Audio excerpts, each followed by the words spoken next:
Part 1. Who were the Puritans? 1. The myth and foundation of Puritanism. The frozen chosen, haunted by the fear that someone somewhere may be happy, baptized in vinegar and weaned on a pickle. That's the latter-day view of the Puritans. The very words Puritan and puritanical are slung about as bits of verbal mud. In fact, the word was coined in the 16th century as a term of abuse. For the average Englishman, there was the Roman Catholic Papist on one side and the Precisionist or Puritan on the other side. The term suggested a nitpicking, holier-than-thou party of men who considered themselves purer than the rest. It was certainly not a fair description. Those it was applied to clearly never thought of themselves as pure, but far from it, as their constant testimony to their own sinfulness and imperfection demonstrates. Who then were the Puritans?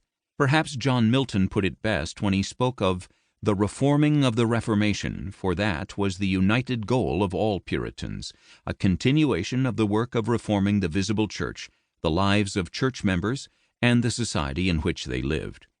It was not that they thought of themselves as pure or fully reformed. It was that they wanted to reform in an ongoing manner what in the church and in themselves remained to be purified. They wanted reformation, while they frankly disavowed the idea that the Reformation could ever be thought to be finished and complete. Right but repulsive? Before we tell their story, some of the mud that has been thrown at them needs to be wiped off if we are ever to understand them. For one thing, they did not even look like what we think of today as the stereotypical Puritan. We might imagine the Puritans always wore black and scowled. That is how their portraits showed them, for that was their Sunday best, and sitting for portraits was a formal thing, often far from pleasant. But on other days they might wear any one or more of the colors of the rainbow. In the fashion of the times, John Owen, perhaps the greatest Puritan theologian, would walk through Oxford, hair powdered, cambric band with large costly band strings, velvet jacket, breeches set round at knees with ribbons pointed, and Spanish leather boots with cambric tops. Nor were they a crowd of inveterate sourpusses. Edmund Morgan writes, contrary to popular impression, the Puritan was no ascetic. If he continually warned against the vanity of the creatures as misused by fallen man, he never praised hair shirts or dry crusts. He liked good food, good drink, and homely comforts. As the description of Owens shows, they also liked to dress well according to their means and station in life. A scriptural people.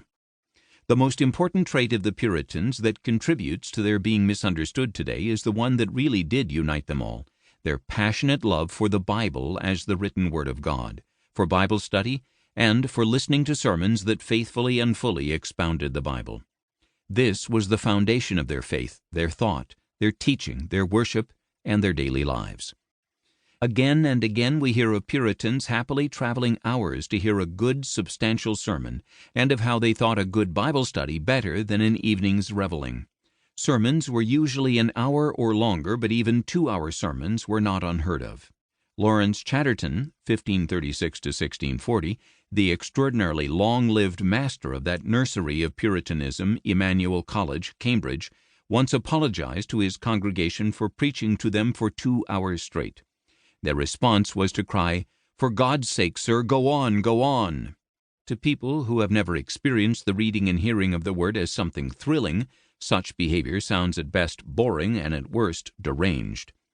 But the people of Europe had been without a Bible that they could read in their native tongue for approximately 1,000 years. To be able to read God's own words and to see in them such good news that God saves sinners not on the basis of their holy intentions or good works, but entirely by His own grace, was like glorious sunshine bursting into the dark gray world of religious guilt and human misery. To keep listening to this audiobook, I've left you a link in the description so you can do it, at no cost thanks to Audible's 30-day free trial.